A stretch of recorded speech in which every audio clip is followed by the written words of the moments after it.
Hola, buen día a todos y a todas, vecinos y vecinas del Cabildo Belloto 2000. Hoy estamos felices porque estamos en nuestra séptima sesión de esta tercera versión de nuestra Escuela Popular Constituyente. Sacando la cuenta, esta es nuestra sesión número 23 y hoy día nos acompaña María Tillux, de la que estamos muy agradecidos, sinceramente, de que hayas accedido a participar con nosotros en la Escuela Popular. María Emilia Tillux Merino, bueno, los vecinos y vecinas ya te conocen, pero igual vamos a hacer este ritual de presentación. Es profesora titular de la Escuela de Sociología de la Universidad de Chile. Es coordinadora de la Cátedra de Racismo e Inmigraciones Contemporáneas y el Núcleo de Estudios Contemporáneas en Chile y el proyecto ECO sobre la figura del migrante en la sociedad. Investiga sobre la temática y es activista en organizaciones migrantes y pro-migrantes. Ha publicado diversos textos y artículos donde se destaca racismo en Chile, la piel como marca de la inmigración. Actualmente también es directora de la revista Actual Marx Intervenciones. María Emilia, te contamos brevemente que el Cabildo Belloto 2000 es un espacio político social independiente de carácter territorial en un sector que nos gusta decir es periférico dentro de las grandes urbes, porque no existimos para los relatos oficiales, nadie sabe que existe un cabildo en Belloto, estamos desarrollando una escuela popular constituyente, pero de todas maneras estamos muy comprometidos con la difusión de ideas y con abrir espacios y puertas para nuevas reflexiones. Contarte de manera súper honesta que el tema migrante es un tema que si bien nos preocupa, no es un tema donde le hemos puesto especial énfasis. Nosotros hemos realizado muchísimos cabildos y el tema de migración ha quedado un poco de lado. Entendemos que también es una cuestión cultural y que hemos aprendido a olvidar esta gran temática que sobre todo en ciertas épocas del año revienta, pero que ser no ha tenido la relevancia que se merece, ni siquiera la discusión de carácter público. Es por eso que te invitamos, tú has trabajado durante años esta temática y nos gustaría reflexionar contigo sobre esta cuestión para que nos permitas abrir puertas para empezar a pensar cómo podemos agenciarnos, no solamente de formas nuevas, como es el Cabildo Belloto 2000 o como son las asambleas territoriales que se le de todo Chile tienen prácticas políticas distintas a las nacionales, sino que también cómo logramos que nuestras orgánicas participen personas que son migrantes, que están viviendo hoy día en nuestras comunidades y que nos parece importante poder ser parte también con ellos de esos nuevos pueblos, poder tender manos y relaciones también. Y bueno, por eso hoy día te invitamos para que nos hablaras de esta cuestión, te dejamos a ti la palabra y te volvemos a agradecer que hayas accedido a estar con los vecinos y vecinas del Cabildo de Biotón. Muchas gracias, No María quiere Emilia. venir. Ahí viene.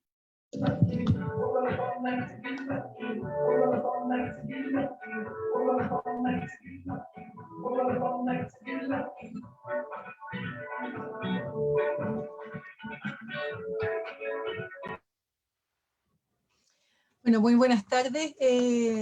Muchas gracias por la invitación. Eh, Respondo a esta invitación por el interés que tengo con el trabajo territorial exclusivamente. Y también para poder entregar algunos puntos de vista muy generales quizás sobre dos cuestiones que son tan complejas en este país. En primer lugar, el racismo chileno, que cuando usted señala que se trata de un problema cultural, yo inmediatamente le respondo que eso es racismo, que lo tenemos alojado en nuestra historia, que no queremos hacernos cargo del mismo y que por lo tanto dejamos de lado a sectores que son fundamentales en nuestro país porque trabajan en este país, participan con nosotros en esta sociedad, pagan sus impuestos y son extremadamente violentados día a día, ¿no? Pero yo agregaría también que hay otros mundos que también quedan fuera, ¿no? Yo estoy muy vinculada a la gente de la calle, como también a las trabajadoras sexuales, a personas de la cárcel, a niños y niñas también que están en situaciones de extremo abandono y también están un poco fuera, ¿no? Muchas veces de los intereses políticos del país. Pero en fin, son cuestiones generales que yo creo que ustedes mismos podrán responderse, ¿no? En este intento por hacerle frente a lo que nos ocurre hoy día como sociedad. Yo partiría diciendo que estamos viviendo días de mucha incertidumbre que nos hacen cavilar, ¿no? Sobre nuestra propia vida. Estamos frente a algo así como frente a la vida de los nuestros, ¿no? A la existencia frágil de los nuestros y de quienes habitan este país y otros lugares del mundo también. nunca pensamos, yo pienso que enfrentaríamos un virus que afecta la vida de los viejos en un primer momento, de los enfermos crónicos, de los abandonados por los estados a nivel mundial, y que hoy día está afectando la vida de los más jóvenes, incluso de niños y de niñas, ¿no? Entonces, esto nos permite pensar, yo creo que frente a un mundo muy grande se han construido las peores condiciones de existencia. Y sin embargo, ante un panorama tan terrible, pienso que sostenido en una solidaridad de clase fundamentalmente, en estos momentos de crisis podríamos pensar mejor para superar tantas dificultades, centrándonos algo así como en lo fundamental del ser humano, en el derecho a vivir, ¿no? Sin embargo, estamos frente a un gobierno indolente, podríamos darle todos los apellidos que queramos, ¿no? Que voltea la cara ante la solicitud de la gente de dignidad, la exigencia, ¿no? De igualdad, y que estamos en ese sentido sometidos a la injusticia, en donde efectivamente quienes pagan los platos rotos son las personas más pobres. Bueno, en este contexto nacional, que es brutal, obviamente, se encuentran las personas migrantes. Yo no voy a hacerles a ustedes una presentación sobre datos ni cifras, porque son tan tramposas las cifras, ¿no? Y los datos también son tan tramposos. Lamentablemente, como bien dice Bourdieu, ¿no? La opinión pública no existe, se construye, ¿no? Dependiendo de, bueno, quien estamos en la sociología, sabemos muy bien que si queremos armar un discurso, nos proponemos ciertas preguntas y conseguimos las respuestas para después demostrar que tenemos una cierta verdad o una cierta razón, ¿no? En términos razón con mayúsculas, ¿no? Entonces, más bien, recordar algunas cosas. Recordar que en los años 90, Chile sale, entre comillas, ¿no? de la bota militar. Digo entre comillas porque la bota vuelve, ¿no? Vuelve, aplasta, detiene. Ayer solamente detuvieron a mucha gente, ¿no? Anteayer también. Pero sin embargo, en ese momento, en los 90, Chile se va presentando al mundo como un país económicamente exitoso y políticamente seguro. En un momento en que efectivamente hay crisis en Perú, por ejemplo, también en Argentina, comienzan a llegar personas migrantes, nuestros vecinos, nuestras vecinas, ¿no?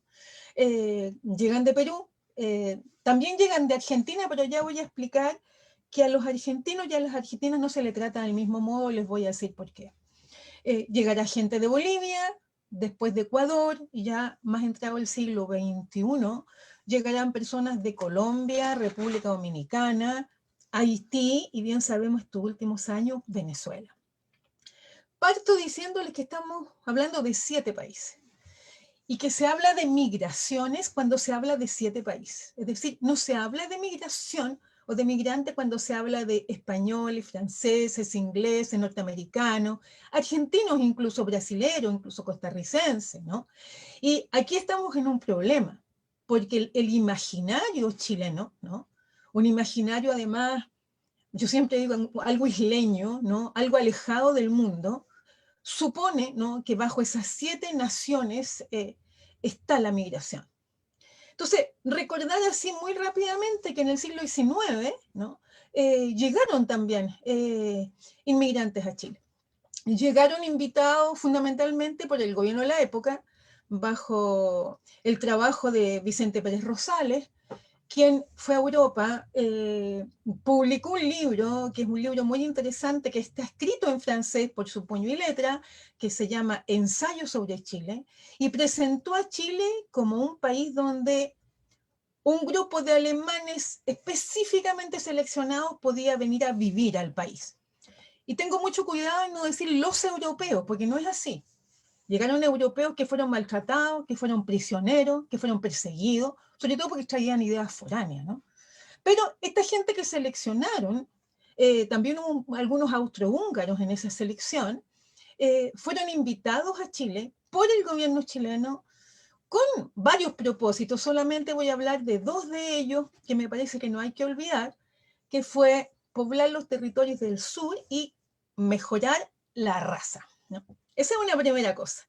Por lo tanto, sí, tuvimos en ese momento esta gente maravillosa que nos venía no solamente a enseñar a trabajar, porque eran trabajadores, tenían espíritu de gremio, eran tremendamente serios, dedicados, qué sé yo, nos vinieron a enseñar a trabajar, sino también a mejorar esta raza que estaba atravesada por dos figuras altamente malvenidas, ¿no? Una que se olvidó rápidamente, que es la figura de personas negras que llegaron obviamente durante la colonización, ¿no? Durante la colonia fundamentalmente, y que vinieron en ese sentido, ¿no? No solamente como esclavos, sino que además lucharon por este país y fueron masacrados. Quienes son de Concepción saben perfectamente qué significa la Laguna de los Negros, ¿no? En donde los mataron. Entonces, la figura del negro, por una parte, ¿no? Que bien podía ser esclavo o sirviente, pero no otra cosa, y la figura, comillas, del mal llamado indio, ¿no? Que tenía que ver con la figura indígena. Entonces, los procesos históricos, ¿no? No pueden dejar de pellizcarse, digo yo de algún modo, para entender qué nos pasa hoy día con los migrantes. ¿Por qué reaccionamos de este modo? ¿Por qué los olvidamos en estos procesos, tal como usted lo señaló? Porque el olvido no es, diríamos, para culparlo a usted del olvido, porque es como culpar a la persona cuando insulta en la calle. Ese olvido es un olvido histórico. Es un olvido histórico y aún más un olvido político, ¿no? Entonces, claro, en Chile hubo migraciones bienvenidas.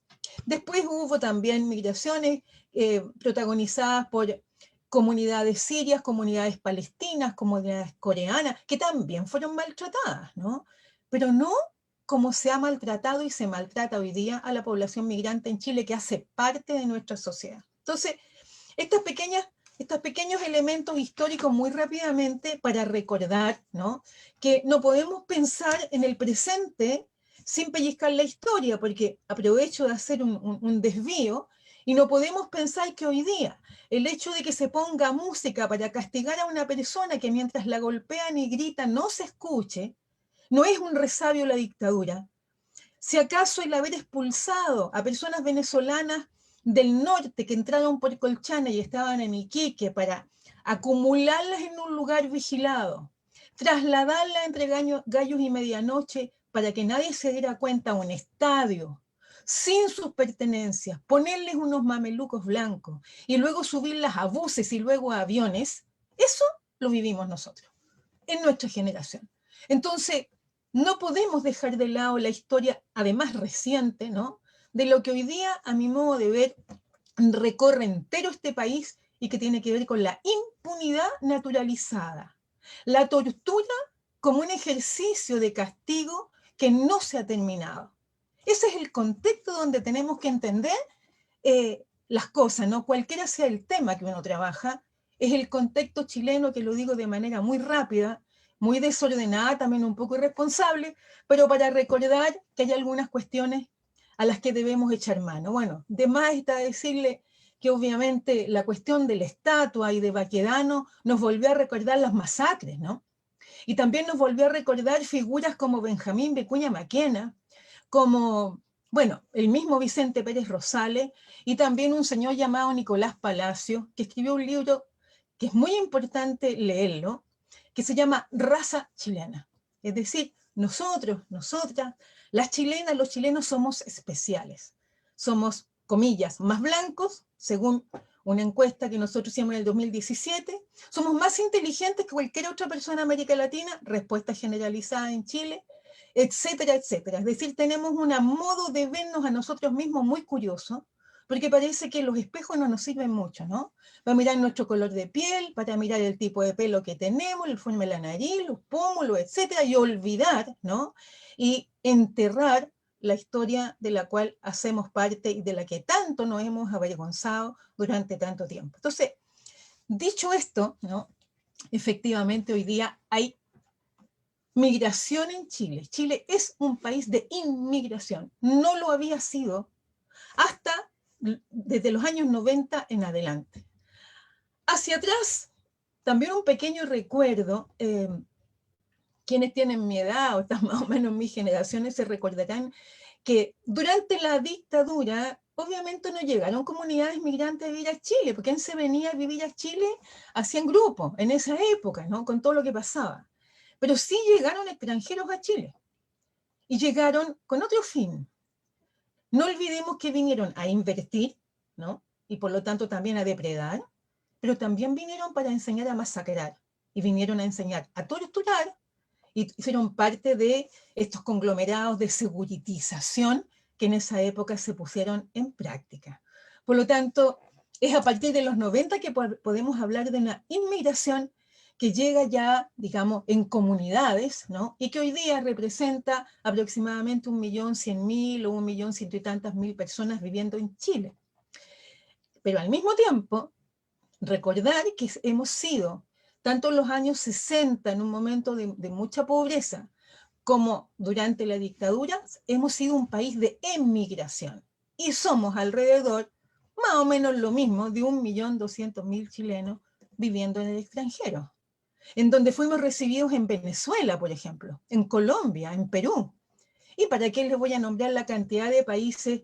Porque para entretenerse un poco, si alguna vez viajan y van a la isla más remota del mundo, es seguro que van a encontrar a un chileno o a una chilena viviendo allí. Eso es una realidad bastante conocida. Entonces, digamos, para hablar, y trato de hablar no tanto, porque creo para preguntar sobre las migraciones, lo mejor es invitar a nuestros colegas migrantes, ¿no? A nuestros colegas que son abogados, médicos, sociólogos, antropólogos, lingüistas, trabajadores sociales, enfermeras, kinesiólogos. Muchos de ellos y de ellas no pueden trabajar en aquellas profesiones que les nombro, porque sus títulos no son reconocidos en Chile. Y mientras más racializada está la gente, menos se reconocen los títulos. Muchos de ellos y de ellas tienen que estudiar de nuevo la carrera completa en Chile para ser reconocido, y hasta por ahí nomás. Entonces, efectivamente creo que estas vueltas, estas idas y vueltas permiten entender mejor que la migración es hoy día una realidad mundial, ¿no? Que los desplazamientos de personas se dan de todos lados hacia todos lados, perdón, y que las personas que llegan a nuestro país son fundamentalmente vecinos y vecinas. Escuchaba, no sé si fue ayer o anteayer, que nuevamente lo que más desean los chilenos y las chilenas es ir de vacaciones a República Dominicana. ¿Cómo hemos tratado acá a las personas dominicanas? ¿Qué se dice de las mujeres dominicanas? Que son altamente sexualizadas y racializadas, insultadas y maltratadas, detenidas también. ¿Qué se dice de las mujeres colombianas? Porque Colombia también es otro lugar de interés de vacaciones. ¿Y qué decir de Perú, no? Si usted quiere ir a Machu Picchu, obviamente qué interesante es ir allá, ¿no?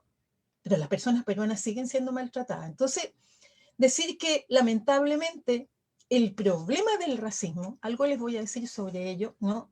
No tendría por qué vincularse a las migraciones, que son desplazamientos de personas que buscan ¿qué? Buscan trabajo y buscan dignidad, como lo buscamos nosotros cuando tuvimos que partir. Exactamente lo mismo. Solo que el recibimiento acá es particularmente duro. Ahora, no digo que solamente se ocurra en Chile, ocurre en muchos países, pero que lamentablemente también las responsabilidades de que la gente tenga que emigrar, es decir, salir de su país, es una responsabilidad de los propios estados que han empobrecido a sus países, ¿no? Y que los han dejado en un lugar terrible que la gente no le queda otra más que salir, o bien que hay conflictos políticos, que hay guerra, que hay fenómenos, desastres naturales, y que la gente se va buscando poder hacer su vida en otro lado, mantener su familia, alimentar sus niños, ayudar a sus viejos, etcétera, etcétera, etcétera. Entonces, en ese contexto sí, hoy día hay, diríamos, un poco en un cierto orden, más cantidad de personas peruanas, luego venezolanas y luego personas haitianas. Luego tenemos también, podríamos hablar rápidamente de la gente de Ecuador, los otavaleños, las otavaleñas, ¿no? De Perú, de Bolivia, etc. Ahora, ¿dónde están? ¿Qué es lo que hacen? ¿En qué trabajan? Y en algunos ejercicios que hemos hecho, uno puede nombrar, un ejercicio rápido, ¿no? Para decir peruano, y que ustedes me digan dónde trabajan y les aseguro que la palabra les sale inmediatamente de la boca. Haitianos, ¿dónde trabajan? ¿No? Colombianas, ¿dónde trabajan? ¿No? Se cruzan acá una serie de imaginarios que suponen, ¿no?, que la gente no puede trabajar en otra cosa que no sea en eso. Ahora, obviamente, cuando uno parte de un país, de su país, y entra a otro, como nos ha pasado a todos, a mí también me pasó, uno trabaja en cualquier cosa. Uno trabaja en cualquier cosa, lava plato, no sé, yo lavé vaso, hice aseo, cuidé niños, paseé perros, hice un montón de cosas, pero uno nunca se imagina que eso va a ser algo permanente, ¿no? Eso que uno hace durante un tiempo, mientras se va instalando, mientras se va insertando, mientras va logrando hacerse la vida poco a poco, ¿no? Sin embargo, cuando eso se vuelve permanente, y la gente ha estudiado 7 años, ¿no? La gente tiene, qué sé yo, estudios técnicos, estudios profesionales, esa situación comienza a ser un poco distinta. Entonces, en los distintos campos donde se mueve, o diríamos en las distintas instituciones que están vinculadas con las personas migrantes, vemos cuestiones muy duras, ¿no? O sea, si pensamos solamente en la vivienda, y pensamos que hoy día Chile se ha vuelto una suerte de gran campamento, ¿no? Como señala por ahí un colega con el que trabajo, ¿no? Que los campamentos ya no son solamente, como se dice erradamente y mañosamente, campamentos de migrantes. Hemos estado presentes en ellos hasta ahora, y los campamentos están conformados por personas chilenas y por personas migrantes, en un momento de pandemia, ¿no?, en donde efectivamente la gente perdió sus casas, donde no puede arrendar, tiene que arreglárselas como pueda. Pero obviamente, al interior de los campamentos, las personas migrantes, si bien hay en algunos lazos de solidaridad, en otros lugares esos lazos de solidaridad no se dan de tal manera. Si me salgo de los campamentos y pienso en periodos normales, no sé si puedo hablar de periodos normales en Chile realmente, pero lo digo entre comillas, ¿no?, en donde no hay ni COVID, y ya antes de la rebelión de octubre, para no hablar de estallido que me carga. Entonces, efectivamente, antes de ello, ¿no?, uno veía en trabajo que nosotros hacíamos en terreno, que hay lugares que decía, solo se arrienda haitiano. ¿Y por qué se decía eso, no? Porque efectivamente una casa dividida en 4 piezas implicaba que cada pieza costaba entre 150 y 200.000 pesos. Por lo tanto, quien tenía esa casa ganaba aproximadamente 700, 800.000 pesos por mes que le arrendaban. Cuando la persona no tiene otra posibilidad más que esa pieza, ¿no?, cuando no tiene otra ocasión, porque no se le arrienda a un haitiano. Vamos a decir las cosas por su nombre. No se le arrienda a un negro, a una negra, haitiana, haitiano. Sí se le alquila cuando se le puede sacar el máximo de plata, así como también son los sujetos, yo creo que más conozco yo de robo de celulares, de billeteras a cada rato, que los asaltan a cada rato. Porque hay gente que no está necesariamente, ya ha aprendido un poco más a cuidarse como anda uno así, para que no le roben, ¿no? Entonces, la cuestión de la vivienda es un tremendo problema para las personas migrantes, ¿no? Porque no les quieren alquilar, porque no tienen redes, porque no pueden demostrar ingresos, porque además, como tienen un problema complicado con esos que se llama, Dirección de Extranjería o de Inmigración, es el DEM, ¿no?, en donde en realidad el señor Belolio, que dirige ese lugar, lo único que ha hecho es racializar y castigar a la gente, y lo digo, ojalá que estuviera escuchando, se lo digo cada vez que lo veo, ¿no?, en que efectivamente allí no hay ningún tipo de apoyo para las personas, y donde, por ejemplo, se le pide, hace algunos días lo supe, a una persona haitiana que para que renueve sus papeles, que ya eran papeles absolutamente legales, ¿no?, y que estaban absolutamente regularizados, tenía que entregar en menos de una semana un papel de antecedente de Haití. ¿Ustedes creen que desde Haití le van a mandar un certificado de antecedente a una persona? Entonces, obviamente, se les va empujando hacia una suerte de borde, hacia una suerte de margen. Entonces, la persona, al vivir en condiciones infrahumanas en esas piezas, y voy a pasarme a otra institución, es vista por las instituciones de salud como personas, comillas, que viven siempre hacinadas. Estoy hablando de entrevistas que hemos hecho. Siempre están hacinados, ellos viven siempre todos juntos, viven amontonados, ¿no? No saben vivir de otra manera. La única manera en que pueden vivir es amontonados. Estos son profesionales de la salud pública en Chile y funcionarios de la salud pública en Chile. No generalizo, obviamente, pero hay muchos que dicen eso. Al vivir en esas condiciones, en algunos lugares no hay agua. Y obviamente las posibilidades de bañarse como se baña usted y yo no son las mismas, ¿no? Salvo que estemos en lugares donde efectivamente nos han robado el agua por otro lado y no tenemos posibilidad de tener agua. Por lo tanto, los servicios de salud, ¿cómo tratan a las personas migrantes? Pienso en la tesis recién terminada de una joven socióloga que entrevista a profesionales de la salud respecto a lo que es el aborto por 3 causales, en donde las mujeres migrantes se suponía que serían bien tratadas y no, pues no son bien tratadas. Se les critica porque tienen muchos hijos y se les critican porque quieren abortar. Tienen muchos hijos para quedarse en Chile y son malas madres porque no quieren tener, ¿no? El castigo a las mujeres migrantes es extremadamente grande, ¿no? Bueno, doy ese ejemplo porque no quiero seguir con la educación, en donde quizás las cosas son un poco menos graves porque los niños y las niñas chilenas ya están relacionándose y vinculándose con niñas y niños que son hijos de inmigrantes que vienen de otros países, y afortunadamente los niños, y tengo mucha esperanza en ello, ¿no? Están como rechazando, ¿no?, al racismo. Ahora, todo lo que les digo es antes de la rebelión de octubre. La pandemia obviamente complicó todo, ¿no? E hizo que las personas migrantes florecieran de nuevo para ser maltratadas, ¿no? Se dijo que habían traído el virus por la frontera del norte. Bueno, todos sabemos que llegó por el avión, por el aire, ¿no?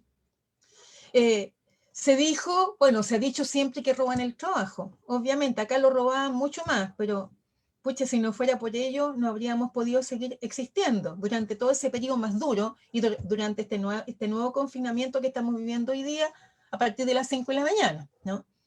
¿Quiénes limpian nuestras calles? ¿Quiénes limpian los hospitales? ¿Quiénes limpian las universidades, no?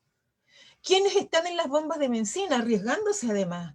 ¿Quiénes están en los deliveries? ¿Quiénes van y vienen en horarios imposibles, ¿no? Entonces, de nuevo, voy al lugar del trabajo para hablarles de esto. Y por último, muy rápidamente, porque idealmente sería que pudiéramos conversar, es decirle algunas cosas muy breves sobre el racismo, ¿no? Muy brevemente, decirles que primero, ¿qué es el racismo?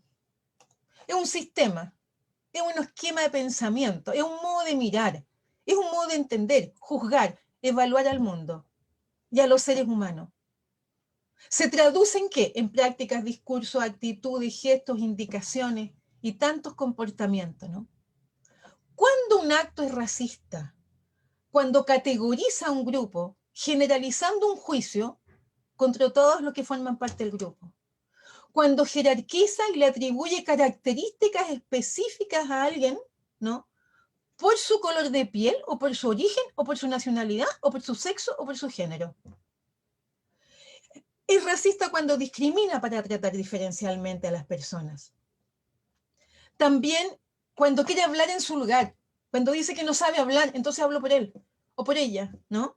Bueno, en fin, si uno combina estos criterios, ¿no?, y los trabajos que hemos hecho a propósito de quiénes somos, y ojo que me incluyo, las personas racistas sienten que pueden justificar todo lo que hacen porque son chilenos y chilenas. Esto es lo más interesante. Y claro, termino diciendo que desde el momento en que nuestro eximio presidente dijo que había que ordenar la casa, una de las primeras cosas que tenía que hacer para ordenar la casa era armar una ley que dentro de pocos días se pone en vigor, y que es una ley denominada Ley de Migraciones, y es una ley racista, de A a Z. No se consideró nada de lo que hicimos antes, todo el trabajo que tuvimos durante años, ¿no? No se consideraron las organizaciones migrantes, ni a los especialistas, ni a los abogados, ni a nadie. Y cuando nosotros intervinimos, gracias a algunas pequeñas ventanas que nos abrieron entre diputados y qué sé yo, senadores, este hombre presidente, como le llamo yo, dijo, yo veto todo esto, vetó todo lo que nosotros consideramos que podía otorgarle un poquito más de derechos a la gente. Afortunadamente hicimos una serie de recomendaciones y en un encuentro que tuvimos ganamos 7 de ellas, como de 14 que habíamos presentado. Entonces, estamos frente, yo creo, a un fenómeno social que están viviendo muchos países. Tenemos que pensar que este país está conformado por mucha gente, no solamente por ustedes y yo, sino por mucha gente más, que ha llegado contribuyendo a este país, que ha llegado también interviniendo a este país, y que en algunos años más pensemos que los niños que están naciendo ahora, los que nacieron en los 90, en los 2000, en el 2010, ya no son niños, ya hacen parte de esta sociedad chilena, y que todo discurso que plantee Proyecto País, ¿no? Chilenos y chilenas, les hablo a ustedes. Bueno, no le hablan a nadie más, ¿no? Tiene que ver entonces con las características del Estado chileno y con las características de una sociedad que necesita hoy día pensarse a sí misma, ¿no? Criticarse también, y yo creo interactuar de manera más lúdica, menos dura, ¿no? Frente a aquello que nos pasa, que además nos está castigando a todos por igual. Eso, muchas gracias. Muchas gracias, María Emilia. Damos paso entonces a las preguntas y hay algunas vecinas anotadas. Vamos a partir con Aurora. Hola María Emilia. Bueno, de nuevamente muchas gracias por haber venido. Quiero hacer un pequeñísimo comentario y luego una pregunta. Pequeñísimo comentario, tú decías algo como, bueno, la educación es una cuestión que ya se ha ido quizás atenuando el racismo en la educación. Yo recuerdo que hace, no sé, 2 años habrá sido, leí un reportaje de un diario que mencionaba como algunas problemáticas que han tenido liceos en Santiago, que habían recibido a muchísimas comunidades migrantes, que habían tenido muy, muy malos resultados en las pruebas CIMSE y en las pruebas estandarizadas en general, porque muchos de sus estudiantes no hablaban español y estaban en ese colegio en realidad atravesando un proceso como de adaptación, y querían cerrar los colegios y reducirle sustantivamente los recursos por no haber cumplido con los estándares como mínimos en esas pruebas estandarizadas. Y me parece que eso es en realidad terrible, porque como tú decías, este problema se ha abordado desde lo que se ve por lo menos desde acá, a través de números y cifras, sin ponerle ni un pichintún de humanidad a la discusión, dándonos cuenta que son personas que están tratando de buscar mejor calidad de vida en Chile. Y también pasa en la universidad, o sea, tenemos muchísima población migrante en nuestras poblaciones, pero en mi universidad, por ejemplo, en la Universidad del Paraíso, todavía no hay estudiantes migrantes que hayan ingresado en las nuevas generaciones, y eso evidentemente significa una exclusión de estos espacios. Y bueno, la pregunta que quería plantearte es, no sé, en realidad es como, bueno, en general las personas migrantes llegan a los sectores más empobrecidos de la población, y vemos también en esos sectores muchas veces rechazo a las mismas comunidades migrantes. Vemos rechazo porque, como tú decías, se ha tratado de pintar como un cuadro donde las personas migrantes viven con diferencias culturales muchas veces insostenibles con la comunidad chilena, viven hacinados, son cochinos, son menos humanos, son menos civilizados, etc. Y eso creo yo que me lo podrías confirmar tú. En eso también hay una gran responsabilidad de los medios de comunicación masivos que han fortalecido y que le dan mucha atención a los delitos que cometen personas migrantes o a esos modos de vida, pero es también efectivo que existe un rechazo de los sectores más empobrecidos de la población a esas comunidades migrantes. Entonces, ¿cómo abordarlo? ¿Cómo abordar esta cuestión de la migración? No es simplemente como desde nuestras casas y desde la universidad, donde no convivimos tan directamente con esta realidad, sino que también desde esos sectores. Esa es mi pregunta. Muchas gracias. Está muy bueno. Gracias, Aurora. Primero sobre las escuelas, muy rápidamente. Efectivamente eso ocurrió, pero también les puedo contar que muchas escuelas, cuando comenzaron a llegar los migrantes peruanos en el año 90, nos encontramos con muchas escuelas, por lo menos estoy hablando del centro de Santiago, donde yo trabajo, donde yo vivo, perdón, no trabajo acá, donde las escuelas son escuelas públicas. Y cuando llegaron los hijos de inmigrantes, las escuelas se salvaron porque estaban a punto de cerrar, porque bien sabemos que la gente no quiere poner a sus niños en los colegios públicos. Entonces, hay varias escuelas que tienen una cantidad importante de niños hijos de inmigrantes, porque obviamente viven en los sectores y porque además efectivamente llegan a los sectores más empobrecidos de la ciudad. ¿Para dónde se van a ir? ¿En qué otra parte podrían vivir? Entonces esa es una primera cosa, pero la cuestión de como digamos, el 1 más 1, 2, ¿no? Si tú te vas a China, ¿no? Y tienes que aprender el chino, ¿no? Es evidente que no vas a poder tener los mismos resultados de un niño chino porque primero tienes que aprender el idioma, ¿no? Es evidente. Pero por otro lado, también se ha demostrado que las personas migrantes tienen años más de estudio que los chilenos, está demostrado por distintas encuestas. Y en cuanto a tu pregunta, la cantidad de personas migrantes, voy a hablar de las naciones, a las nacionalidades de las cuales me referí, que cometen delito es menos de un 1%, y creo que había subido un 1 y tanto. Esas son las cifras entregadas por la PDI.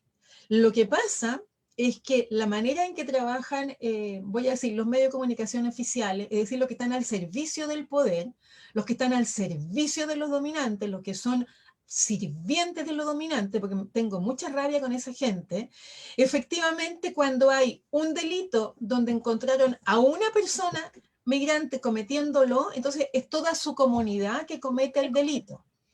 Y esto me hace pensar un poco en lo que sucede con los chilenos en el extranjero. O sea, el nombre que se nos da en muchos países es que somos ladrones o ladronas. E incluso en broma, uno va a algunas casas y, ay, no sé, me decían por ahí, me agarro mi cartera porque llegaste, ¿no? Y da mucha rabia porque tú no eres ladrona. Pero sin embargo es lo que se generaliza porque hay uno o dos que cometen delitos X aquí. Entonces, el vínculo entre migración y delincuencia no lo han hecho los periodistas de estos canales infames o de los otros. Los ha hecho el gobierno. Lo que hacen estos medios es repetir, ¿no? Difundir, generalizar lo que el gobierno dice y se produce ahí lo que nosotros llamamos racismo mediático. Y que está en 3 lugares. El periódico que te pone la foto, ¿no? De una señora afrodescendiente con un niño en brazos sin pedirle permiso ni para ella ni para el niño, porque da lo mismo, porque no tienen importancia, ¿no? Y al lado habla de la pandemia.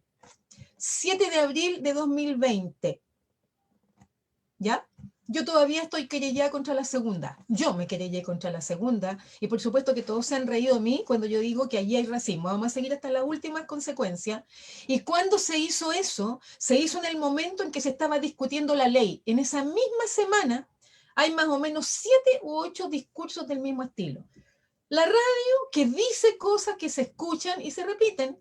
Y las pantallas de televisión, que basta con que coloque la sonrisa, no sé, o la tontera de estas presentadoras y presentadores, para que un país que está entero mirando los matinales en un momento de pandemia, tome lo que se dijo como una verdad. La construcción de realidad, la construcción de verdades, es justamente un objeto muy interesante para quienes son acá, no sé si hay periodistas o comunicadores, pero bien sabemos que se construye la realidad de esa manera. Entonces, efectivamente, hay aquí un problema mayor de lo que aparece, ¿no? Lo que aparece como malvado, malo, peligroso, para que efectivamente veamos en la persona migrante un enemigo. Aprovecho también de decirle a Juan, muchas gracias, que es una preguntita por acá, el tiempo de regularización, Juan, tendría que ser el mismo para todos, pero para las personas migrantes, pienso en personas haitianas, en venezolanas, no es el mismo tiempo, porque está mediado por el racismo, de nuevo. Entonces, se los hace ir 2 veces, se les llama de nuevo, se los hace hacer una serie de trayectorias imposibles de oficina en oficina, y por lo tanto, efectivamente, en su proceso de regularización está lleno de obstáculos, ¿no?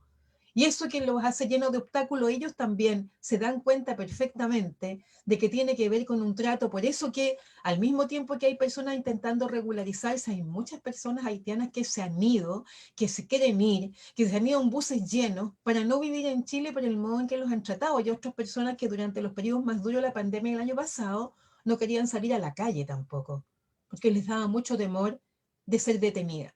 Cuando se está irregular, además, que aquí se le llama, recuérdense que este presidente dice a cada rato ilegal, ilegal, ilegal. No existen los seres humanos ilegales. Los han dicho todas las instituciones, todas las organizaciones de derechos humanos, no existe. Sin embargo, la cuestión de lo ilegal se le coloca como un castigo, ¿no? Como un castigo, como un insulto, ¿no? Para dejarla fuera de la sociedad. Eso. Súper, muchas gracias. Dani Ayuso, vecina, la palabra es suya. Muchas gracias. ¿Se escucha bien? Sí. Muchas gracias, primero que nada, por este tremendo espacio y por poder conversar contigo, María Emilia. Bueno, más que una pregunta, es como una reflexión personal, porque bueno, mi pregunta era similar a la que había hecho Aurora en realidad. El tema del racismo también está inculcado, como bien dices tú, como de generación en generación, y también básicamente en la formación escolar. Yo soy de la época de la transición, yo nací en los años 80 y crecí en los 90, y muchos temas, sobre todo nacionales, con el tema de nuestros pueblos originarios, también yo notaba que había un tema de racismo allí, porque no se hablaba de invasión, se hablaba de descubrimiento, se hablaba de conquista. Y también me parece como insólito esto, porque ahora lo veo en mi hija, ahora que yo soy mamá, y siento como que este tema no ha cambiado, porque la historia tratan de eliminar un poco. Entonces, ¿cómo podemos manejarlo? Porque yo puedo inculcarle a mi hija muchos valores, mucho el tema del respeto hacia los demás, pero siento que a nivel quizás cultural, estatal, esto es todo lo contrario.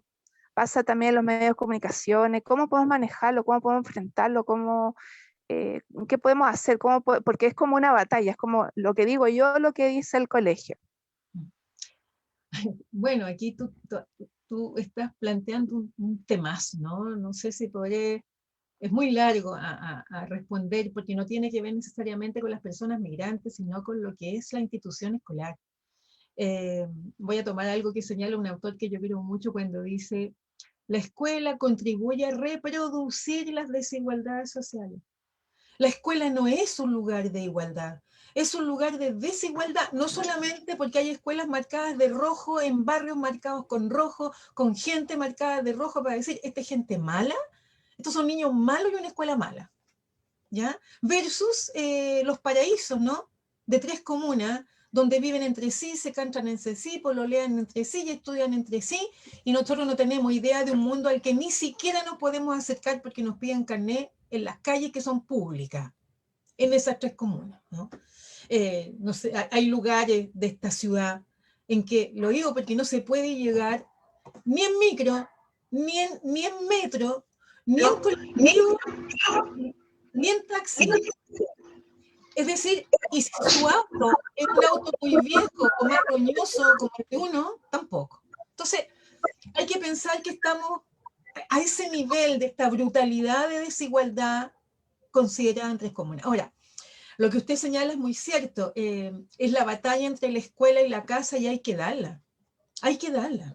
Hay que dar esa batalla, porque si no nos quedamos con una historia, no sé qué les pasó a ustedes, pero no sé, estudiamos generaciones con Frías Valenzuela. Yo creo que aquí hay varios que estudiaron con Frías Valenzuela, era el libro de historia para todos, ¿no? Era un libro de historia terrible si no lo vas examinando. Cuando hablaban de ese concepto brutal de historia universal, entonces uno sabía quiénes habían sido las reinas, los reyes, ¿no? Y por supuesto estaban vinculados también a los cuentos de hadas, pero no sabíamos nada sobre nuestra historia, sobre la historia tanto nuestra como la historia de nuestra región. Muchas cosas uno la aprendió cuando estuvo en otros países, aprendió lo que era Nicaragua, cómo era la historia de Bolivia, qué pasaba con Salvador, o qué pasaba con Haití. ¿Qué sabemos de la historia de Haití? ¿Quién sabe que es el país, el primero que luchó contra la esclavitud y que se liberó de la esclavitud? ¿O acaso no nos recordamos de esas cosas? ¿Cuántos años lucharon? De una manera impresionante. Es un país que ha vivido luchando y ahora tienen que luchar con unos presidentes horrorosos que han empobrecido a un país precioso. ¿Quién ha leído a los poetas haitianos? ¿Quién conoce la historia, la literatura, la lingüística? ¿A quién le importa? Ojo, entonces efectivamente esa lucha la podemos dar, pero yo estoy convencida que lo que uno enseña en la casa tiene muy buenos resultados, porque hay un lazo allí, un lazo importante de afecto, también de cierta seguridad, que uno tiene, no tiene que dejar que nadie se lo arrebate, ¿no? Porque efectivamente yo pienso, ustedes que son madres jóvenes con niños, niñas todavía, ¿cuántas de ustedes o cuántos de ustedes no pensarán en que a veces es mejor no mandarlos al colegio? Es terrible decir, mira, nos vamos a organizar entre nosotros, pero si hacemos eso también los colocamos en una suerte de burbuja en que no se encuentran con la realidad que están viviendo en otro lado.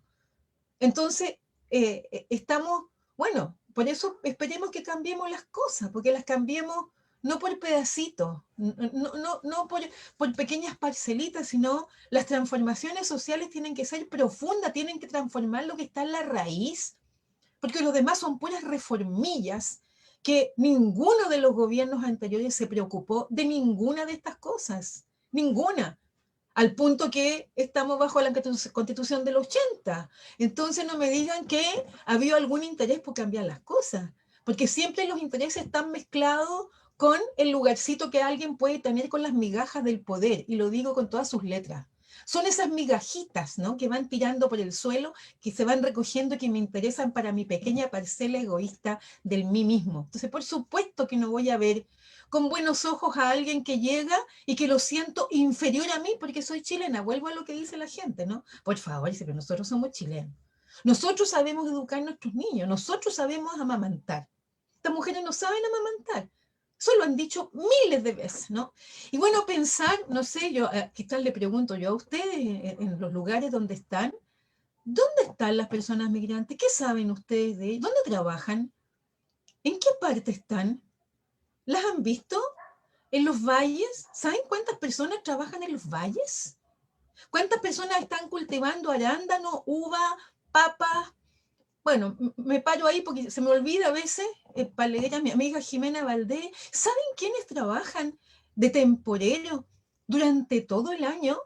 Hay personas muy particulares, son mujeres, mujeres más viejas. Hay niños y niñas trabajando en esas condiciones y personas migrantes, principalmente bolivianos, peruanos y haitianos. En el Valle del Maule, en los valles, en el norte, bueno, están bolivianos y peruanos, Yuta, Yazapa, en el Valle del Limarí, en el Valle del Elqui, vámonos para el Maule, sigamos para el sur. Y fíjense que la agricultura, con todo lo que ha pasado, nunca paró. Nunca paró. Y vamos a preguntarle a Vigi, cuando hace mucho tiempo atrás dijo que los migrantes eran indispensables para el trabajo en Chile. Entonces, trabajo precario, vidas precarizadas, maltrato, ¿no? Mano de obra, y como dice por ahí, bueno, ya falleció un colega sociólogo que se llama Abdelmalek Sayad, una persona migrante es esencialmente un trabajador. Y aquí sí me detengo para decir que hace parte de nuestra clase trabajadora. Pero al interior de la clase trabajadora, como una de ustedes decía recién, no siempre son bien vistos al interior de la clase trabajadora, porque el discursito, ¿no? El discursito ha tenido tanta fuerza, emanado por la boca del presidente, seguido por los medios de comunicación, que logró inyectar en sectores a veces, en sectores empobrecidos también y que lo están pasando súper mal, logró inyectar el odio, la xenofobia y el racismo contra las personas migrantes. Ahora, eso no es general. Yo estoy trabajando hace mucho tiempo a nivel nacional con las ollas comunes y he visto ollas comunes maravillosas, donde las vecinas dicen, ¿no? Bueno, aquí los sabores se mezclan, ¿no? Donde aquí trabajamos en conjunto. Pero quizá yo lanzo la pregunta, ¿no? Porque creo que se lo dije a Aurora cuando conversábamos antes, me preocupa, ¿no? La ausencia de las personas migrantes en vuestros intereses, en los intereses de candidatos, candidatas, candidates por todos lados. Personas migrantes no están, no son consideradas, ni siquiera se acuerdan que existen, ¿no? No solamente dejaron fuera, ¿no?, a nuestras amigas y amigos, hermanos y hermanas afrochilenos, fuera, ¿no? Dieron poquísimos escaños, para nuestras amigas huerquenes del pueblo mapuche, del Gualmapu, ¿no? Poquísimo, y obviamente que si las personas migrantes desaparecieran, porque no se las ve. Es eso que hay que preguntarse, ¿por qué no las veo? ¿Por qué las olvido? ¿No? Ese es un trabajo político que está muy bien hecho, ¿no? Y que nos obliga a nosotros, yo en realidad digo siempre, mire, si me van a invitar, yo quiero saber qué están haciendo ustedes con la migración. Lo digo siempre y a veces no voy, por eso, no están haciendo nada, no voy. Yo se lo dije a Aurora también, ¿no? Que son cuestiones que a mí me afectan profundamente cuando veo que, por ejemplo, yendo cerca del Valle del Maule, ¿no? La gente no vea que hay gente trabajando en condiciones de esclavitud en Chile hoy. Y se les trata de manera infrahumana. Entonces, claro, vuelvo a la historia y esta figura, ¿no? Esta figura del esclavo, de la esclava, parece que hubiera regresado en el cuerpo de otras personas en la actualidad para que las empresas, ¿no? O comillas, los patrones, en un país como Chile, que a mi modo de ver, nuestra sociedad actual se parece mucho más a la del siglo XIX que a la del siglo XX.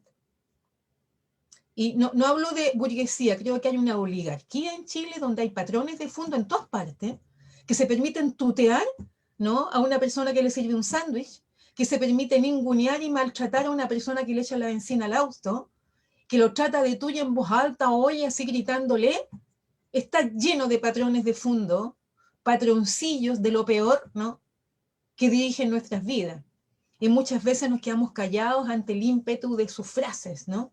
Entonces, claro, el siglo XX es un siglo de las luchas, pues, chiquillos, el siglo de los movimientos sociales, de la continentalidad, de la lucha, de las revoluciones latinoamericanas, no importa que no hayan sacado la mugre, pero también fuimos jóvenes y teníamos la edad de ustedes en esa época y pensamos que podíamos hacer una sociedad más decente, luchando, ¿no? Y luchando, creando poder popular viene de muchísimo tiempo atrás.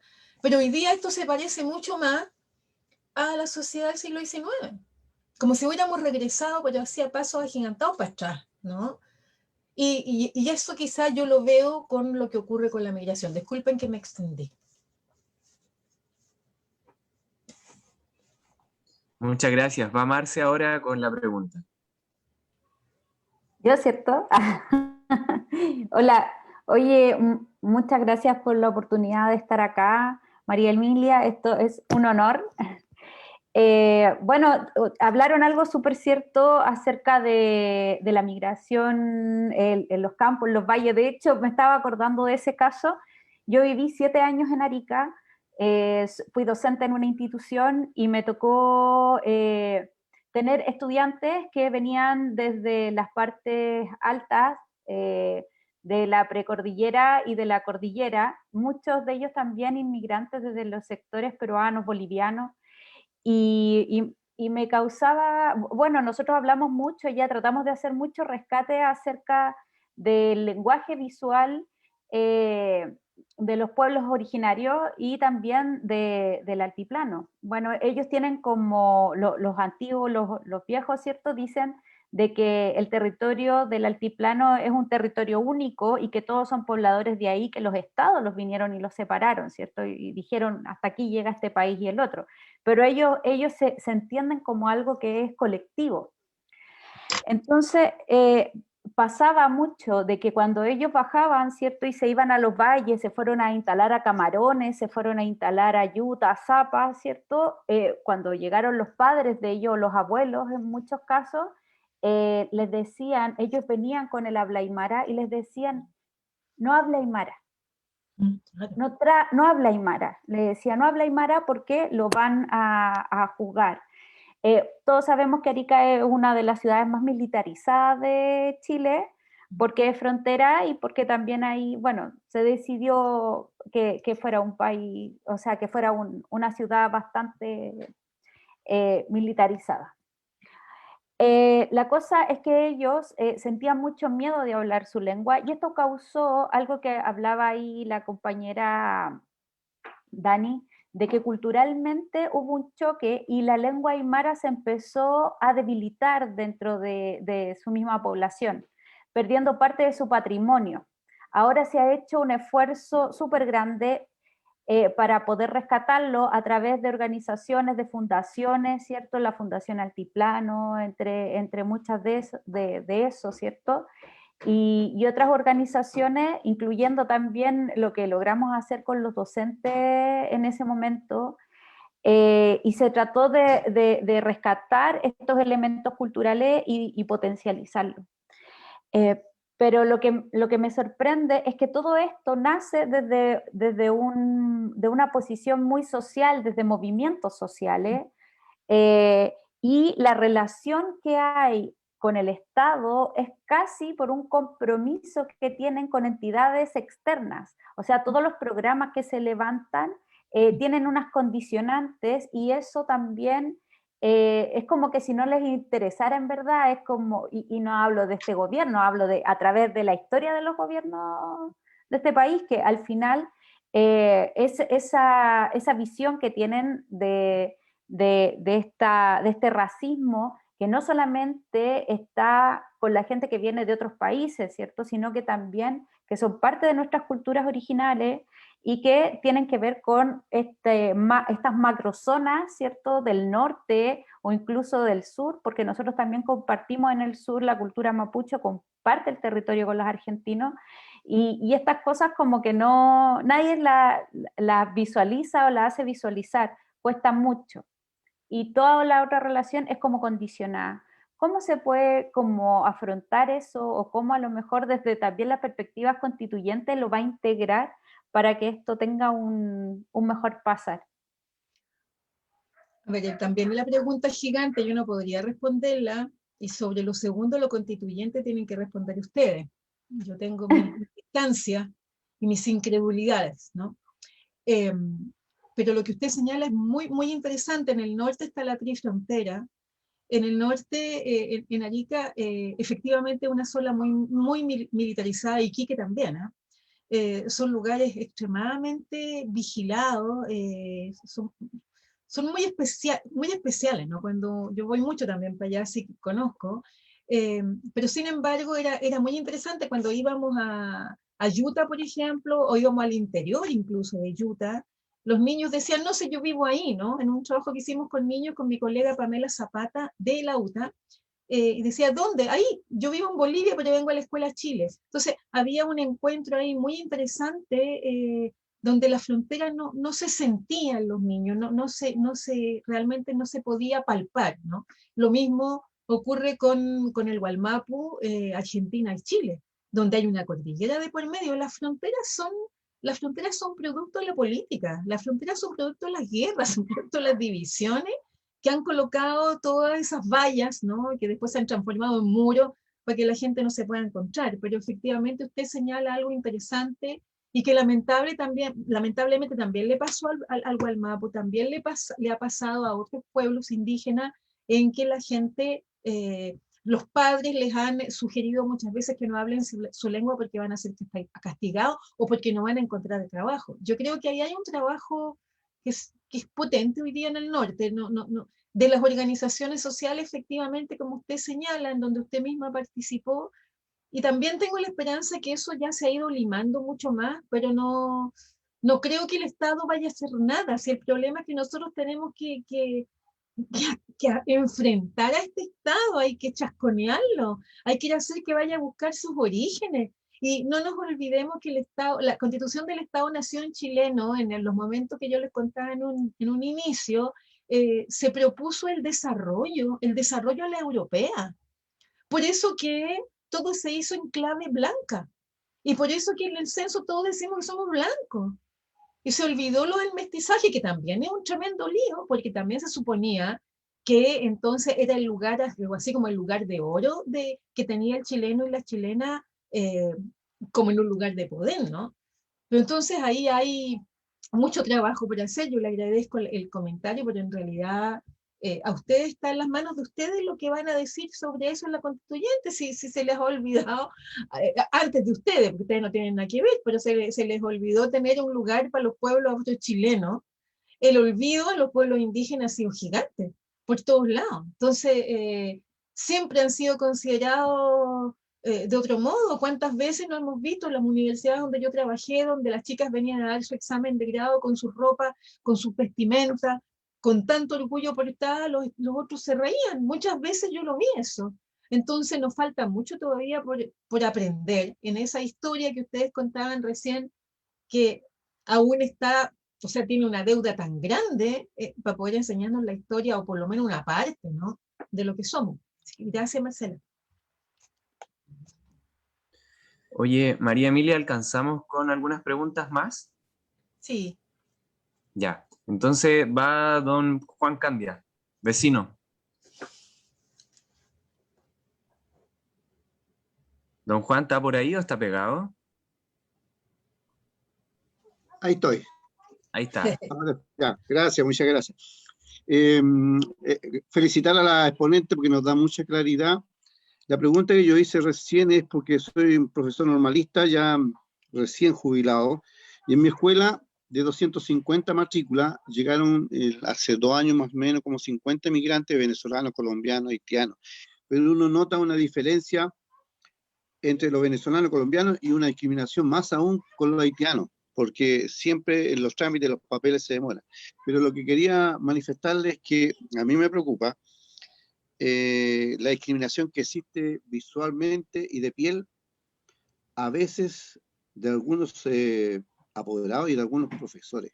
Y uno lo siente porque como existe una onda de recibir a todos, estamos contra el racismo, pero uno por la piel nota el trato de repente que no es adecuado con los niños y con los apoderados. Y me tiene preocupado como sociedad. Por eso quería preguntar si bien la tarea de los constituyentes va a ser en el papel, la realidad va a ser en el trato a futuro, porque esta pandemia provoca un poco más de resentimiento contra los inmigrantes. Y hoy día uno lo nota todos los días cuando sale a la calle a compartir, se nota eso. Entonces es importante que todos demos un paso a mejorar el trato hacia las personas, o defenderlo cuando los traten mal o les digan en la calle situaciones que son denigrantes. Eso era mi aporte. Gracias, Matías. Don Juan, muchas gracias. También felicitaciones a un profesor normalista. Creo que han sido los más maravillosos profesores de este país. Pienso en mi abuela, normalista, que tanto saben, ¿no? Creo que tienen una sabiduría de una enseñanza holística, en donde saben hacer de todo, realmente admirable. Así que felicitaciones por eso. Por otro lado, creo que usted ha dado parte de la respuesta en dos cosas. Efectivamente no se trata solamente, o el papel da para mucho, ¿no?, o para nada. Pero sin embargo, esta ley migratoria que recién se va a poner en vigor, va a permitir muchas discriminaciones. Va a abrir a más discriminaciones que las que hoy existen. Eso es lo que está haciendo esta ley, ¿eh? Entonces, por otro lado, la única posibilidad de enfrentar, o sea, espero que esta ley la desarmemos, que se deshaga, que la rompan, no sé qué decir al respecto. Nosotros teníamos una lista. La ley estaba lista y terminada, y casi le rogamos a Michelle Bachelet que la promulgara antes que se fuera, y no lo hizo. Así que yo tengo con los gobiernos una rabia muy grande desde el primero de la concertación hasta el último. Lo siento, pero porque también ahí podría haber hecho ese gran paso, ¿no? Sin embargo, y usted que es normalista quizás podría dar una serie de pautas, ¿no? Hay un modo de vincularse con el mundo, de relacionarse con el mundo, ¿no? Que tiene que ver con la educación, que tiene que ver con lo que hace un profesor a veces, o una profesora, que consigue mucho más que lo que nos puedan plantear en otros lados. Y que ese racismo que tiene que ver con las discriminaciones de distinto tipo, porque una persona no tiene el color de este o de lo otro, la de más allá, tiene que ver cómo nos hemos sabido discriminar entre nosotros mucho antes que llegaran las personas migrantes a Chile. Si los niños mismos se comparan diciendo, ay, tú eres más negra, tú eres más blanca, no sé, toda la tontera, ¿no? Que tiene que ver con una historia que nos dejó muy mal parados y que tiene que ver con la historia de los dominantes. porque los dominantes tienen que ser altos, delgados, rubios, no sé qué, toda la tontera de nuevo, ¿no? Pero además tienen que vivir en determinados lugares, tener determinados coches, tener determinada cantidad de dinero, y nos cruzamos por la clase, ¿no? Nos volvemos al problema de la clase social, que se vincula con esta historia del racismo y de la migración, y también donde aparece la cuestión de la racialización sexualizada de las mujeres, y como bien dicen las teorías feministas, es bueno cruzar, ¿no? Interseccionar todo esto que se acumula para construir a una persona que se destruye. Entonces, yo creo que ahí usted mismo seguramente, estimado profesor, va a tener muchas pautas, ¿no? O muchas propuestas de talleres, encuentros, cuentos, poesía, historias que se pueden armar para hacerle frente al racismo en la escuela. Con todo respeto, lo primero que hice, una de las cosas primero que hice, fue invitar a la familia completa, a las dos familias a mi casa, y explicar en la escuela que se hizo eso. ¿Yo? Y la cara que quedaron, eso es importante. ¿Vio? Me hace recordar a un profesor hace mucho tiempo, ya varios años, que yo trabajé en varios colegios, siempre con estos mismos propósitos, y me acuerdo que en uno de los colegios, se los cuento así súper rápido, el director me dijo, en este colegio no hay migrantes, que son todos chilenos, y yo los atiendo y los quiero a todos por igual. Y era raro porque tenía en la mano, andaba con unas escobillitas de uña, que uno le limpiaba la uña cuando era chico, y un jabón. Entonces le dije, y eso no, me dijo, porque acompáñeme, me dijo, porque yo veo un cabro cochino y le lavo las orejas bien lavadas y las manos. Lo que encontré súper violento. Y a quien le lavaba más las manos y las orejas eran los hijos de inmigrantes. Versus un profesor que era director de un colegio, siempre lo cuento porque es un colegio en Independencia, donde se parecía a un señor muy, muy austero y muy como mal genio. Y mientras estaba conversando conmigo, entró una señora con su niño y le dijo que estaba muy enojada, la hizo pasar delante mío, y la señora le dijo que cómo era posible que en el colegio estaba lleno de migrantes. Y el director le dijo, pero señora, le dijo, vaya, porque ahí en la esquina hay como 3 colegios más, y si quiere ponga a su hijo allá. Por lo tanto, uno se encuentra con gente fantástica en distintos lados, ¿no? Que tienen distintas reacciones, y que yo creo que esto tiene que comenzar en los párvulos, tiene que comenzar desde antes de la educación básica. Es allí, en ese encuentro de los más chiquititos, porque también averiguamos, y trabajando con especialistas, que antes de los 4 años un niño no hace diferencia por color de piel, sino que se le enseña a hacer diferencia por color de piel, y usted, Juan, lo debe saber. Entonces, alguien le enseñó que no puede tratar como la canción de Rubén Blades, no jueguen con niños de color extraño, dice la canción, ¿no? Y me imagino que todos conocen a ese maravilloso cantante. Y efectivamente, si alguien me dice, si mi mamá, a propósito de la educación, cuando hablábamos recién, me dice que no juegue con niños de color extraño, yo me arranco de un niño que no tiene el color mío. Entonces, el racismo se enseña y se aprende.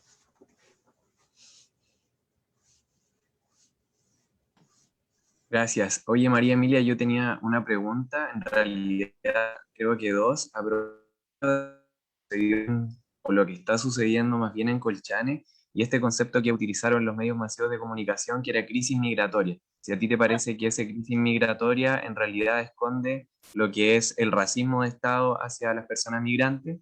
Y por otro lado, quería preguntarte a propósito de los dos procedimientos administrativos que yo al menos tengo conocimiento que existen en términos jurídicos para tratar a las personas migrantes que entran en situación irregular, que son, puede ser la denegación de ingreso, que sucede en la frontera y que después da paso a las expulsiones en caliente, como se les llama, o bien las expulsiones. Si tú sabes o conoces que en realidad está detrás, yo me lo puedo imaginar, digamos, de la expulsión o de la denegación de ingreso, además de esas causales jurídicas que son súper amplias. Si tienes conocimiento de esos procedimientos y en realidad qué es lo que está ahí jugándose. Gracias. Gracias. Mira, yo más conocimiento de lo que hacen estos personajes no tengo, pero sí creo que tenemos claro lo que está detrás. O sea, aquí está viendo una cosa muy jodida, porque es un proceso de selección de personas. Y cuando hablamos de la palabra selección nos hace pensar en el siglo XX, y nos hace pensar en el Holocausto, y nos hace pensar en cómo se seleccionaba a la gente para quién se deja morir o a quién se deja vivir. Y en esa selección, no solamente por pensarlo desde Foucault, qué sé yo, creo que aquí hay un interés de seleccionar personas porque no quieren dejar a todos afuera, porque igual les hace falta mano de obra. Entonces, allí hay unos procedimientos muy perversos, ¿no? En que habría que meterle mano para saber, a mí más me interesaría saber quién y cuándo los pensaron. ¿Quién se juntó con quién para armar qué? Y en eso, ¿quién se juntó con quién? Podemos tener sorpresas, porque no solamente gente del gobierno. Hay gente que viene de antes ya haciendo esto, ¿no? Hay gente que viene de la época de la oficina, otros que vienen después. Hay personajes muy perversos en los gobiernos anteriores, así que no olvidemos eso. Y lo otro es que sobre el concepto de comillas, crisis migratoria, se le coloca crisis a las migraciones, pero no se dice qué es lo que ocurre con los gobiernos que producen la crisis migratoria, esa es una, y que sabemos que también las migraciones tienen que ver con cómo se manejan las economías mundiales, cómo se manejan los bancos mundiales, cómo se maneja, a ver, la fuerza del trabajo de las personas, a quién le sirve más o a quién le sirve menos la fuerza del trabajo, cómo se vende y cómo se compra. Y nos vamos ya a otros autores, ¿no? Para pensar que efectivamente tiene que ver cómo se rige la economía a nivel mundial. Por eso que este problema, ¿no?, del racismo ante un fenómeno como las migraciones no es exclusivamente, no es una cuestión chilena, no es algo nacional. Y a mí lo que me preocupa, porque tampoco me puedo ir a todas partes, es lo que está pasando en nuestra región, ¿no? O sea, Venezuela, hay que pensar que el discursito de la invitación de Cúcuta, conversando con gente venezolana hace poco todavía, la gente lo tiene metido en la cabeza como una invitación que le hizo el presidente de Chile a todos y todas los venezolanos. Y efectivamente, ¿qué pasó? Que primero llegaron los pudientes, se instalaron por allá arriba, pero resulta que ahora empezaron a llegar venezolanos que están empobrecidos, gente muy pobre, ¿no? Y efectivamente no fueron bienvenidos y fueron maltratados. Entonces, se ha mentido mucho sobre Colchane, se ha dicho que la población de Colchane los rechazó, no es así. Ha habido mucha solidaridad en Colchane. No sé si recuerdan un discurso del alcalde de Colchane hace poco, porque además, ¿quién sabía quién era Colchane antes que pasara esto? ¿Cuándo se habían preocupado de los pueblos de Colchane? ¿Quién se había preocupado de eso? ¿No? Aparece ahora y aparece, o sea, aparecieron todos estos, esta gente se fue a meter allá, y estaban todos allá, pasaron por encima del alcalde, ni siquiera le preguntaron su punto de vista, se instalaron allí, hicieron lo que quisieron. Entonces, efectivamente allí hay que pensar, ¿no?, que esta perversión del gobierno chileno actual, ¿no?, que junto a otras anteriores no han conseguido instaurar un modo de vida en donde esto que estamos hablando hoy día, que es una parte de lo que uno puede hablar, porque hay tantas otras cosas, quizás porque la migración sigue siendo está presente. No estamos hablando de una historia vieja, estamos hablando de lo que está pasando hoy día cuando usted mira para afuera y mira para la calle, ¿no? De saber que hay gente pidiendo plata, de saber que la gente está viviendo en carpa, que en Iquique los desalojaron de la calle. ¿Cómo te pueden desalojar de la calle? Los desalojaron de la calle para otra calle. Los desalojaban de una plaza para otra calle, de la calle para el agua y del agua no sé qué. Entonces, ¿qué desalojo era ese, no? Pero sin embargo, y para dar un punto de vista amable a esto, la gente se organiza. La gente se ha organizado. Mientras más terribles son las situaciones, más la gente se organiza solita. Se organizan vecinos y vecinas sin pedirle la opinión a nadie, no necesitan que nadie les diga cómo tienen que organizarse.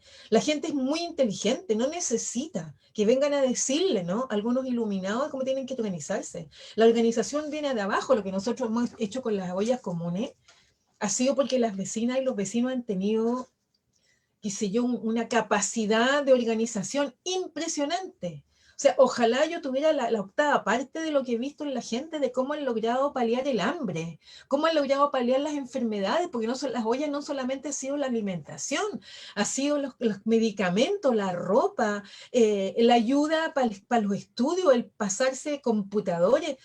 ¿Quién cree que en una casa donde no hay nada, la gente va a tener 3 computadores para cada niño? Entonces, el castigo en la sociedad es muy grande. Y hay que entender que mientras más grande es el castigo en la sociedad chilena, ¿no?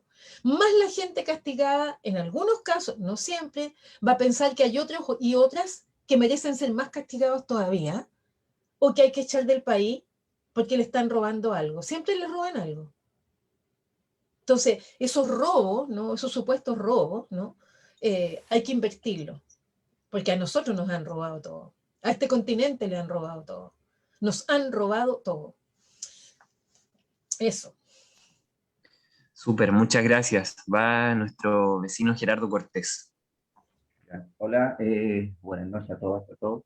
Primero, como un dato estadístico, María Emilia, de acuerdo al último censo INE migrante, año 2019, que es lo más reciente que hay, había casi 1,5 millones de migrantes. Lo segundo, de acuerdo, hay vieja frase que dice: la historia la escriben los vencedores y vencedoras. Por lo tanto, nuestra historia está escrita desde esa parte. Y hoy en día se ha desplazado. Antes era el pobre, era flojo, era ebrio, estaba lleno de cabros chicos, no quería trabajar porque no quería, era delincuente, etcétera, etcétera. Y hoy día eso se ha desplazado hacia la población migrante.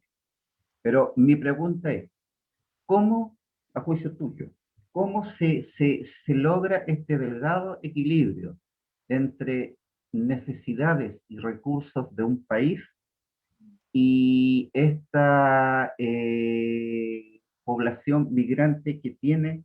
Porque si uno los mira hoy en día, viviendo en la calle, pasando hambre, siendo explotados en los trabajos, siendo abusados comunicacionalmente, siendo abusados en las tarifas que les cobran en las piezas. Es decir, para eso vinieron. Entonces, ¿cómo logramos ese delgado equilibrio? Porque para venir y para pasar casi las mismas pellejerías que pasaban en su país, entonces, ¿cómo ordenamos, cómo imaginamos eso?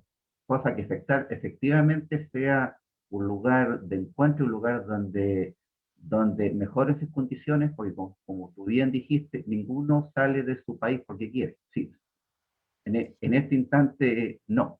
Esa es la pregunta. Muchas gracias, Gerardo, y gracias por el dato, que yo también lo sé, pero siempre me quedo en el 1.100.000. A mí me da lo mismo cuántos haya. Yo estoy convencida que podemos vivir todos juntos, porque si bien dimos cuenta de lo que ocurre con sectores que están, sobre todo con personas de Venezuela, que son los que llegaron al final y que están en situaciones muy complicadas de vida, la mayoría de las personas migrantes trabaja en Chile. No tengo aquí las cifras, esas las trabaja mi amigo Eduardo Cardosa, que siempre vive con esas cifras. La cantidad de dinero que ingresa a Chile por parte de los migrantes gigantesca. No solamente por el concepto de visa, de impuestos, de no sé qué, sino porque trabajan en Chile. Trabajan en Chile como usted y yo.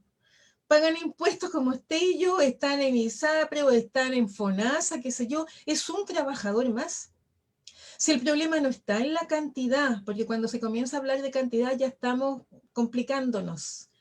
Tiene que ver con el modo en que organiza la vida un país con estos otros trabajadores y otras trabajadoras que llegaron y se unieron a esta sociedad chilena.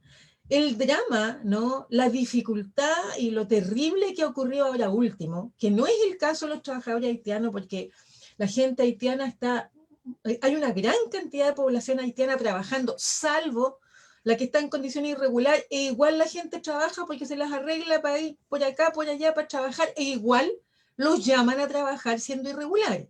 Porque en lo que yo he visto sobre la explotación en los campos, la mayoría de los trabajadores haitianos son irregulares.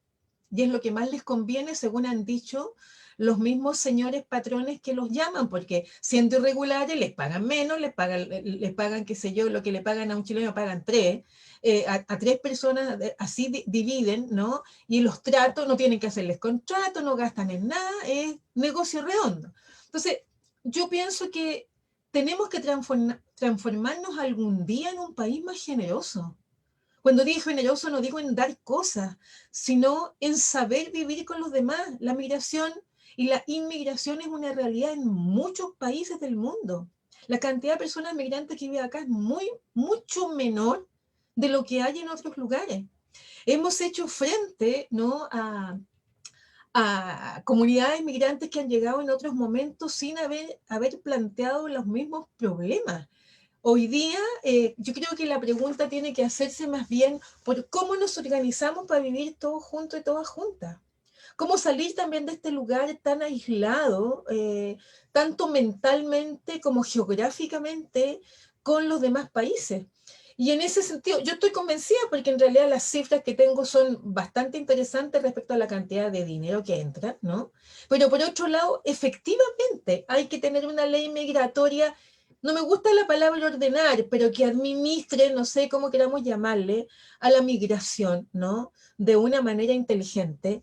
Y eso implica, ¿no?, tener claro en dónde, en cuántos lados se necesita, no sé, ¿cuántos médicos en este momento? Yo conozco varios médicos provenientes de estos 7 países que están sin trabajo, porque no pueden hacer equivaler sus títulos, algunos de ellos. Recuerdo a la doctora Rebeca Pierre, médica haitiana educada en Cuba, que se sintió mal, fue al hospital, le dijeron que no tenía nada y se murió tirada eso pasó hace muy poco tiempo, ¿no?, en un paradero de micro. Y trabajaba para la Cruz Roja gratuitamente. Los profesores, hay profesores. Las personas haitianas con educación universitaria hablan inglés, francés, creol y portugués. ¿Cuántas de esas personas podrían dar clases? Bueno, y así sigamos, ¿no? Entonces, hay que pensarlo, digamos, tanto desde nichos laborales también, como desde un espíritu comprensivo, diría yo, de una generosidad que yo creo que mucha gente tiene, pero no podemos llevarla a cabo si no hay una política que nos permita hacer eso, ¿no? Que nos permita hacer eso, porque efectivamente hay personas que trabajan en empleos distintos, como cuidando niños, por ejemplo. En la salud, ¿cuántas personas venezolanas? Yo conozco muchas, porque trabajé mucho en un momento, por otra razón, cercana a lo que son las residencias de ancianos. La mayoría de cuidadoras de ancianos y de ancianas son venezolanas. Y las solicitan porque dicen que tratan muy bien a la gente. Estoy hablando de 2 años atrás, no antes, ¿no? Entonces, ¿por qué no se podría pensar en una formación específica? Bueno, etcétera, ¿no? En la salud, en la educación. Entonces pienso que necesitamos trabajadores de distintas profesiones, de distintas técnicas, que podrían perfectamente estar enriqueciendo, contribuyendo también con nuestra sociedad, pero que los tienen allí en condición, comillas, de ilegal, haciéndole problemas para que hagan sus papeles. Cuando van tienen que volver 20 veces, ¿no? Les piden otra cosa y otra cosa. ¿Cuántas veces hemos visto que si están en la fila los dejan al final y pasan otra persona antes y los vuelven a dejar al final humillándolos públicamente? O sea, está toda esta combinación, ¿no?, bastante patética, de la cual yo pienso que nos podemos hacer cargo. Muchas gracias, Gerardo. Súper. Oye, María Emilia, Aurora dice si puede repetirse. ¿Me dan la posibilidad para realizar una última pregunta y cerramos? Sí. Ya, súper, muchas gracias. Gracias, María Emilia, y perdón por de nuevo. Yo quería preguntarte si es que pudieses contarnos un poco cómo fue tu experiencia en Colchane, porque cuando hablamos me contaste que habías estado allá, y de verdad yo quisiera saber cómo fue eso, no solamente desde la tele, sino que desde los relatos quizás como más humanos que estuvieron allí, cómo interactuó la gran cantidad de migrantes con las comunidades de allá, cómo fue el recibimiento, cómo actuaron las fuerzas de orden, y también preguntarte cómo, ¿qué crees tú, que has trabajado más con organizaciones migrantes? ¿Qué es lo que se reclama desde esas comunidades? ¿Se reclaman mayores espacios de adaptación a la vida chilena o se reclama reconocimiento de sus diferencias también culturales? ¿Qué es como lo que se espera de una sociedad efectivamente integradora, o no sé si integradora es la palabra, para con esas comunidades, porque claro, yo lo pienso, porque tuvimos también una sesión antes de los pueblos originarios, que mucho se dice como, bueno, hay que incluirlos porque somos todos iguales, y la gente dice somos todos iguales, pero la verdad es que no somos todos iguales, y reconocer esa diferencia es también parte de la aceptación. Entonces, esa es mi pregunta. Sí, primero que nada me reía porque yo estuve virtualmente con Colchane, yo no fui a Colchane, no estuve allá presencialmente.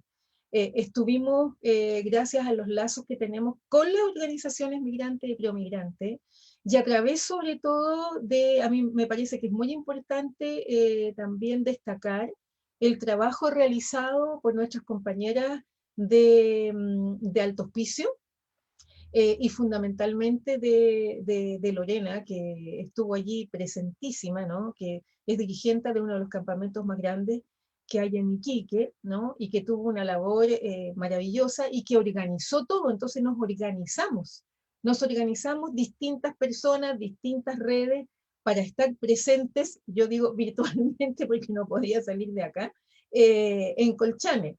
Y lo interesante allí, como se los dije antes, era que efectivamente la población de Colchane no era lo que realmente contaba la tele, que entrevistaba a uno o a otro para decir que querían que nos echaran a todos y que los mandaran cambiar. Eso no era así. Que también se pasó por encima del alcalde, también es muy cierto, y no se consideró su punto de vista como autoridad en el lugar, también fue cierto. Que efectivamente hubo digamos, una cantidad de personas que había a las que había que apoyar, donde había que contribuir. Yo creo que ahí las organizaciones sociales, no solamente de Iquique, no solamente de Antofagasta, de Santiago y de muchas ciudades de Chile, se pusieron de acuerdo, nos pusimos de acuerdo y hubo allí un trabajo grande, ¿no? Hubo dificultades también porque en un momento se pidieron cosas, ¿no? Que se llevaran cosas, qué sé yo, alimentación u otro, y en varias ocasiones se prohibió que las cosas se pasaran por una cuestión sanitaria. Al final la gente se tuvo que organizar de otra manera. Y claro, tu pregunta es grande también, porque son muchas las cosas. Yo creo que la urgencia de lo que le pasó a las personas venezolanas era una urgencia dramática. Allí sí que hubo entrevistas, conversaciones, encuentros, en donde el sufrimiento era tan grande que la gente solo lloraba, ¿no? Por ejemplo, ocurrieron cosas como la gente venía a pie, se le rompieron los pies, tenían los pies rotos, ¿no? Las plantas de los pies sangrando. Hubo mucha solidaridad de chilenos también y de chilenas que los ayudaron, los llevaron a un hospital, a una posta, los curaron. O sea, yo me quedo quizás con esa parte de solidaridad tan grande para, a ver, ¿cómo lo digo? Está la acción para resolver inmediatamente, ¿no? Que uno a veces puede tener muchos discursos a mediano plazo y a largo plazo, pero hay cosas que hay que resolver al tiro, digamos, ¿no? Y en eso hubo mucha solidaridad, no así lo que se esperaba que el gobierno pudiera responder, ¿no? Y bueno, se han dicho varias cosas, no podríamos hablar de todas, pero yo creo que aquí podemos pensar en que hay algunas situaciones de extrema urgencia o de extremo sufrimiento social, prefiero llamarle así, porque creo que el sufrimiento no es solamente psicológico, sino social, porque es producido por las instituciones, en donde la gente consiguió de nuevo organizarse. En Colchane hubo organización de la gente allí mismo. Entonces, ¿qué es lo que la gente pide? ¿Qué es lo que la gente quiere? Yo creo que en ese momento eran las urgencias, ¿no? Poder sobrevivir. Lo de Colchane fue sobrevivir, fue no morirse, ¿no? No sé si ustedes saben que fallecieron 2 personas que intentaron pasar por el desierto, que están mandando, porque aquí los veo, porque nos están mandando una cuenta, da mucha pena, ¿no? Porque no tienen cómo enterrarlo a ese señor, ¿no? Y trato de pensar lo que me pasaría a mí, ¿no? Siempre trato de ponerme en esos lugares, si yo no tuviera donde enterrar a mi esposo, a mi padre, a mi hermano, ¿no? Porque tuvo que partir para otro país tratando de buscar una mejor vida. Entonces, no podemos quedarnos en esa indiferencia. Yo creo que tenemos que tenemos que reflexionar, es importante reflexionar ahora, independientemente de las políticas. Yo creo que tú ahí te referías ahora también a qué se puede hacer a mediano plazo y a largo plazo, y ahí la confianza está en que quienes están en estos procesos puedan, digamos, ingresar, ¿no? Meter ahí un buen destornillador o no sé qué, para entrar en lo más profundo de lo que no se ha hecho. Pero hay cosas que resolver ahora. Hay cosas que resolver ahora, y las cosas que hay que resolver ahora cuesta mucho, muchas veces tocar puertas, para que las puertas que se toquen, no vengan a ponerse para la foto, que esa es una de las grandes peleas que tenemos todos los días en las ollas comunes. Todos los que vienen a ponerse para la foto le decimos chao pescado.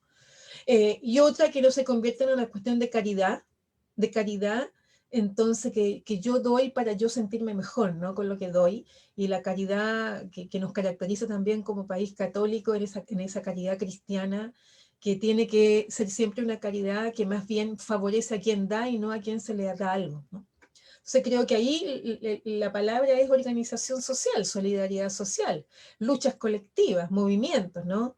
Trabajo conjunto, anónimo, potente, duro, ¿no? Donde el ejemplo efectivamente, así como habló don Juan recién, con los profesores, también el ejemplo lo dan, ¿no? Las compañeras y los compañeros que están en ollas comunes, por ejemplo, que han organizado los campamentos también, que ustedes saben, los sacaron de Renca, se fueron a Quilicura, después los volvieron a Renca, y en cuánto rato la gente arma algo para poder tener un techo. Eso es impresionante, y ahí habían personas chilenas y personas migrantes, juntas. Eso. Oye, María Emilia, muchas gracias por haber compartido con nosotros estas reflexiones. Contarte que en nuestros cabildos abiertos, la palabra que siempre sale cuando en un primer ejercicio nos preguntamos qué es lo que más nos molesta, es la indiferencia. Entonces, abres obviamente una puerta de reflexión para que empecemos a pensar también la indiferencia con las comunidades migrantes. Agradecerte nuevamente que hayas tenido el tiempo y la disposición de estar con nosotros en esta Escuela Popular Constituyente, y a los vecinos y vecinas del Cabildo, el agradecimiento también siempre es necesario, ya que ustedes son los que hacen esto posible. Sin más, nos vemos en una próxima sesión. Vamos a conversar entonces sobre los caminos del pueblo. Nos vemos. Muchas gracias también a la gente que nos estuvo escuchando por el Facebook Live. Casi 30 personas, en total fuimos como unos 50 escuchando esta sesión. Muchísimas gracias y nos vemos la próxima semana. Muchas gracias a ustedes, que estén muy bien. Hasta luego. Buena continuidad. Muchas gracias, María Emilia. Chao, muchas gracias. Saludos a todos quienes estuvieran aquí hoy día. Muy amable.